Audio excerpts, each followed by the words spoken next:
İqtisadi zonada hörmətli tamaşaçılar, ötən ilin sonunda dövlət başçısı qeyri-yaşayış təyinatlı bəzi tikinti obyektlərinin istismarına icazə verilməsi ilə bağlı əlavə tədbirlər haqqında fərmanda dəyişiklik etmişdi. Bu obyektlərin sənədləşdirilməsi ilə bağlı müddət uzadılmışdı və verilən vaxt bu ilin sonunda başa çatır. Sənədsiz qeyri-yaşayış obyektlərinin sahibləri qalan bir ay yarım vaxtdan yararlanmaq üçün maksimum tələsməlidirlər. Mövzuyla bağlı sənədsiz əmlak sahiblərini maraqlandıran suallarımızı daşınmaz əmlakın Dövlət Kadastrı və Reyestri Publik Hüquqi Şəxsin İdarə Heyətinin sədr müavini Elşad Məmmədova ünvanlanacaq. Axşamınız xeyirli olsun. Elşad müəllim, xoş gəlmişsiniz. Axşamınız xeyir.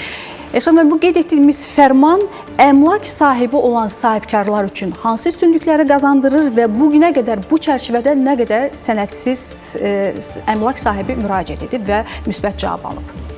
Bəli, 2181 sayılı müvafiq fərmanla bağlı artıq 20.800-dən artıq sahibkar müraciət edib və onların 5300-dən artıq sayda daşınmaz əmlakı artıq istismara icazə aktı ilə təmin olunub və bunlardan 4300-dən artıq vətəndaş artıq dövlət reyestrindən çıxarışla əldə ediblər. Yəni bu çox ciddi bir imkanlar yaratdı sahibkarlara. Belə ki, bugünə qədər, yəni bu fərman daha doğrusu çıxana qədər şəhərsalma və torpaq qanunvericiliyin tələbləri pozulmaqla, tikintiyə icazə almadan inşa olunmuş bütün qeyri-yaşayış binalarının qanuniləşdirilməsi, leqal zəminə qaytarılması ilə bağlı sahibkarlara bir imkan yaratdı. Yəni, əgər bugünə qədər tikintiyə icazə almadan nə isə inşa etmişdirsə, onu sonradan sənədləşdirmək qeyri-mümkün idi. Amma bu fərman bir dəfəyə məxsus olmaq üzrə sahibkarlara imkan yaratdı ki,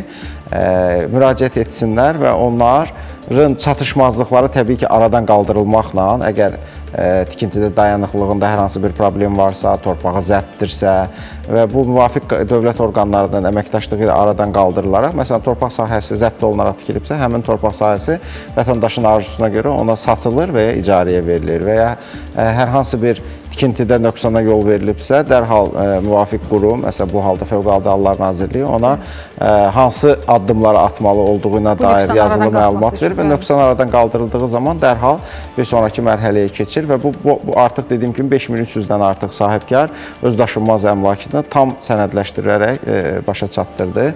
Bu çox ciddi bir məsələdir, çünki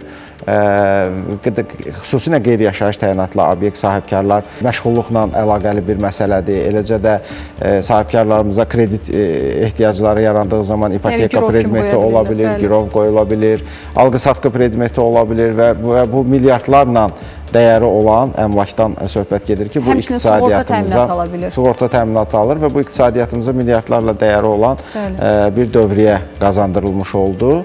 Həm vergi baxımından, həm iqtisadi fəaliyyətin rəsmiləşdirilməsi baxımından, həm ölkə iqtisadiyyatımızın inkişafı baxımından töhfə verdi kimi sahibkarın da özünə məxsus problemlərini aradan qaldırdı. Bir ay yarımlıq bir müddət qalır və bu bir ay yarım müddətində ola bilər ki, bəzi sahibkarlar, bəzi vətəndaşlar heç məlumatlı deyirlər. Fürsət düşmüşkən bu qaydaları bir daha aydınlığı gətirək, hansı sənədlərlə müraciət etməlidir və ümumiyyətlə hansı obyekt sahiblərindən söhbət gedir? Kimlər müraciət edə bilər? Əslində, bütün qeyri-yaşayış obyekti sahiblərinə aiddir. Hər hansı, yəni fərdi yaşayış evləri, mənzillər xarici olmaqla bütün növ daşınmaz əmlak sahibi olan sahibkarlar, hətta dövlət orqanları bu fərmandan istifadə etmək üçün müraciət edə bilərlər və müraciət çox sadədir. Hər hansı bir sənədiniz varsa sənədi təqdim edirsiniz, hər hansı bir sənədiniz yoxdursa sənəd olmadan da müraciət edə bilirsiniz. Sadəcə tikdiyiniz daşınmaz əmlakın layihəsini çəkdirməniz lazımdır. Burada heç bir dövlət orqanına müraciət ehtiyac yoxdur. Yəni, istənilən lisenziyalı memara bu layihəni çəkdirərək Fövqəladə Hallar Nazirliyinin Tikinti Təhlükəsizlik Dövlət Agentliyinin müvafiq rayon üzrə strukturuna müraciət edə bilərsiniz. Əgər müraciət 31 dekabra qədər olunubsa, müraciətin icrası sonraki vaxtlarda da təmin ediləcək. Yəni 31 dekabra qədər mütləq sənədini əldə etməsi şərt deyil. Müraciətin 31 dekabra qədər tamamlanması kifayətdir. Elşad müəllim, bu il həmçinin daşınmaz əmlakın qeydiyyatı və sənədləşdirilməsi ilə bağlı da bir mühüm dəyişiklik oldu və çıxarış almaq üçün hüquq yaradan, əsas yaradan sənədlərin siyahısı genişləndirildi. Bu layihədən, bu prosesdən nə qədər vətəndaşımız faydalana bildi və proses ümumiyyətlə hal-hazırda necə davam edir və bununla da bağlı yeri gəlmişkən biz vətəndaşlara müraciət etmiş olarıq. Bəli, 444 nömrəli fərman həqiqətən ölkəmizdə daşınmaz əmlakın qeydiyyatı, xüsusilə fərdi yaşayış evləri ilə bağlı, mənzil fondu ilə bağlı hüquq sahibləri üçün çox ciddi dəyişikliklər gətirən bir fərmandır. İctimaiyyətdən də bilirik, ölkəmizdə xüsusilə Bakıda və Abşeron yarımadasında sənədləşməmiş xeyli sayda fərdi yaşayış evləri var.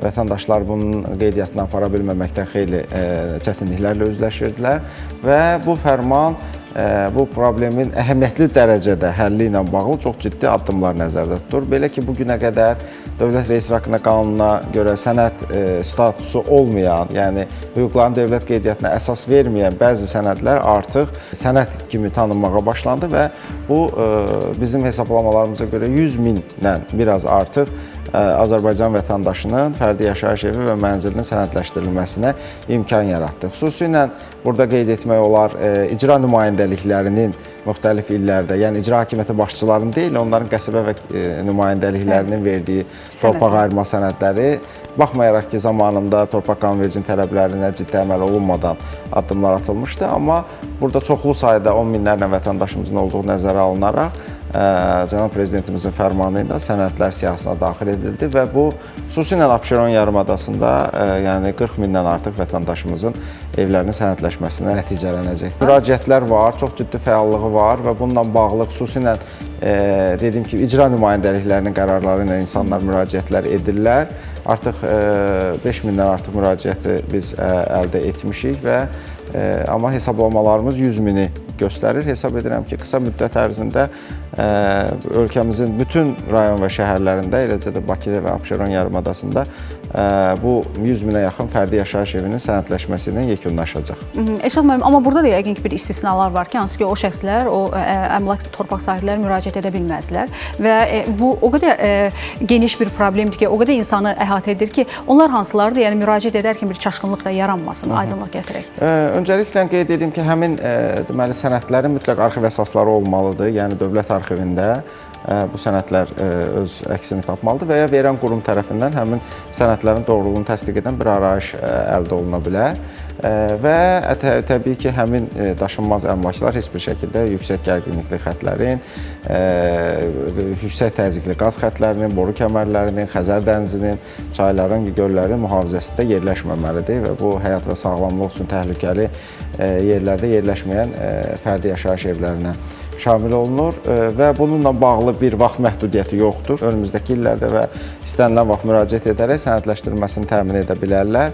Bununla bağlı istənilən asan xidmət mərkəzinə və ya Daşınmaz əmlakın dövlət reestri və kadastrının müvafiq region üzrə ərazi idarələrinə, rayon şöbələrinə müraciət edə bilərlər. Sənədlərə müraciət etdiyi zaman ərazi idarələrinin mütəxəssisləri tərəfindən yerinə baxış keçirilir və 15 gün ərzində vətəndaşın hüquqlarının qeydiyyatı təmin olunur. 15 gün ərzində və hər hansı bir rüsum varmı? Hər iki müraciətlə bağlı, hər iki belə deyək də fərmanın icrası ilə bağlı müraciət zamanı vətəndaşdan hər hansı bir rüsum tələb olunurmu?